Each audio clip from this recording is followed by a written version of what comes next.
દાહોદ વડોદરાના દુષ્કર્મની ઘટનાના હજી પડઘા શાંત નથી પડ્યા ત્યાં ફરી એક વખત ચરોતરમાં સગીરા પર બળાત્કારના પ્રયત્નોની ઘટનાથી ચકચાર મચી ગઈ છે। બહેનપણીએ જ પોતાના ભાઈ અને તેના મિત્રએ સાથે મળીને સગીરાને રાત્રે શાળામાં લઈ ગઈ હતી અને બાદમાં સગીરાને કેફી પીણું પીવડાવી શારીરિક અડપલા કરવાનું શરૂ કર્યું હતું। જોકે અર્ધ જાગૃત અવસ્થામાં રહેલી સગીરાએ બૂમાબૂમ કરતા તેની આસપાસના લોકો જે છે ત્યાં દોડી આવ્યા હતા અને આ દરમિયાન બહેનપણી સહિત તેના ત્રણેય એટલે કે તેની બહેનપણી અને તેના બે મિત્રો એક તેનો ભાઈ આ ત્રણેય લોકો ત્યાંથી ફરાર થઈ ગયા હતા।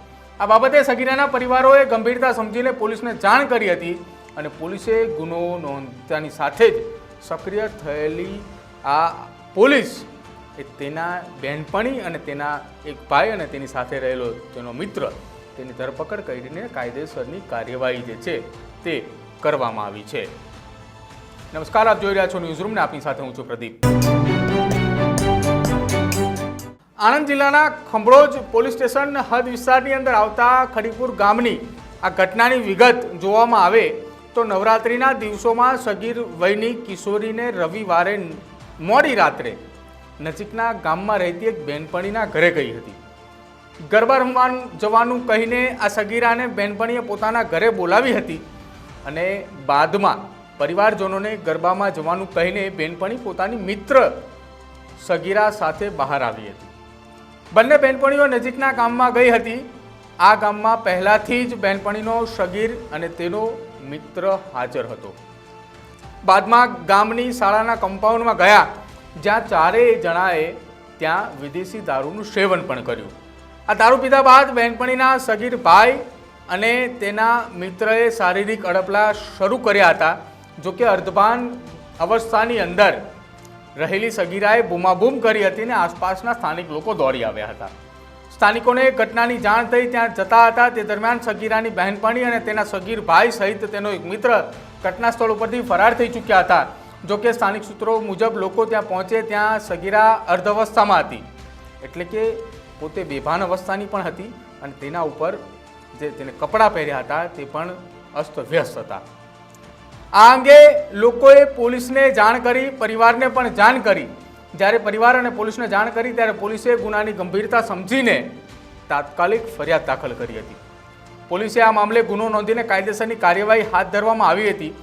આ કાર્યવાહી દરમિયાન પોલીસે પીડિત સગીરાની બહેનપણી, તેના એક સગીર ભાઈ અને તેના એક મિત્રની અટકાયત કરી હતી। પોલીસે પકડેલા ત્રણેય પૈકી પીડિતાની બહેનપણીના ભાઈ અને તેના મિત્રની મેડિકલ તપાસની કાર્યવાહી જે છે તે હાથ ધરવામાં આવી હતી।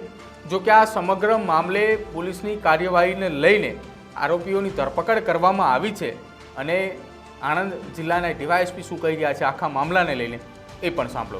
ગઈ તારીખ 6/10/2024ના રાત્રિના 10 વાગ્યાના સુમારે ખંભોળજ પોલીસ સ્ટેશનની હદમાં આવેલ નાના ગામની અંદર એક સગીર વયની દીકરી પોતાના ઘરે હતી। તે સમયે તેની બહેનપણી જે કાયદાના સંઘર્ષમાં આવેલ કિશોરી છે તે તેના ઘરે લેવા ગયેલી અને પોતે સ્કૂલમાં બેસવા જઈએ છીએ તેમ કહી તેને સાથે લઈને સ્કૂલમાં ગયેલા। આ બંને બહેનપણી સ્કૂલની અંદર બેઠા હતા તે દરમિયાન આજે કાયદાના સંઘર્ષમાં આવેલ કિશોરી છે તેના ભાઈ મુકેશ ભીમસિંહ પટિયાર અને એનો મિત્ર સંજય સુરેશભાઈ ચૌહાણ ત્યાં આગળ આવેલા અને તેમણે પણ વાતચીત ચાલુ કરેલી। એ દરમિયાન સંજય સુરેશભાઈ ચૌહાણે પોતાની પાસે પાણીની બોટલ લઈને આવેલો હતો। તે પાણી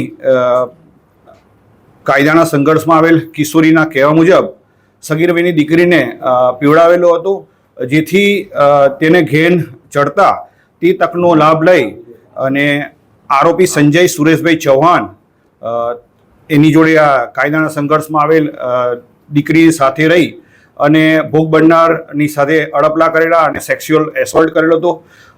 દીકરીએ પ્રતિકાર કરેલો હતો અને તેને બચકું પણ આરોપી સંજય સુરેશભાઈ ચૌહાણને બચકું પણ ભરેલું હતું અને આજુબાજુના લોકોને બૂમાબૂમ કરતા આજુબાજુના લોકો ભેગા થઈ જતા આ આરોપીઓ ત્યાંથી નાસી છૂટેલા હતા। આ બાબતે ખંભોળજ પોલીસને પણ જાણ કરતા ભોગ બનનારને તાત્કાલિક સારસા હોસ્પિટલમાં એડમિટ કરેલા અને વધુ ચેકઅપ માટે એસએસજી હોસ્પિટલ વડોદરા ખાતે એને રિફર કરેલા હતા। આ બાબતે ભોગ બનનારે ફરિયાદ આપતા સેક્સ્યુઅલ એસોલ્ટ પોક્સો એક્ટની વિવિધ કલમો હેઠળનો ગુનો રજીસ્ટર કરવામાં આવેલો છે। સદર ગુનાની ગંભીરતા સમજી ઇન્ચાર્જ પોલીસ અધિક્ષક એસપી કુંભાવતે સદર ગુનાની તપાસ સીપીઆઈ દેસાઈને સોંપેલી છે. આ ગુનાના કામે ઇન્ટ્રોગેશન કરી અને પુરાવા મેળવી અને આ ગુનામાં સંડોવાયેલ એક કાયદાના સંઘર્ષમાં આવેલ કિશોરી અને 2 આરોપી મુકેશ પટિયાર અને સંજયભાઈ સુરતભાઈ ચૌહાણને ડિટેન કરવામાં આવેલા છે. હાલમાં ભોગ બનનારનું મેડિકલ ચાલુ છે અને આરોપીઓનું ઇન્ટ્રોગેશન કરી અને તેને અટક કરવાની તજવીજ હાથ ધરી છે. આ જ પ્રકારની ઘટનાઓ અવારનવાર સામે આવે છે, તેમ છતાંય આ નરાધમો સુધરતા નથી અને તેની સામે કોઈ એવી કાયદાકીય સજા પણ એવો દાખલારૂપ નથી બનતો કે આ પ્રકારનું ગુનાહિત કૃત્ય આચરવાનું તે બંધ કરે. આપનું શું માનવું છે આ ઘટનાને લઈને અમારા કોમેન્ટ બોક્સની અંદર જરૂર જણાવજો. અમારી ચેનલ ન્યૂઝ રૂમને આપ આજે જ લાઈક કરજો, શેર કરજો અને સબસ્ક્રાઈબ કરજો.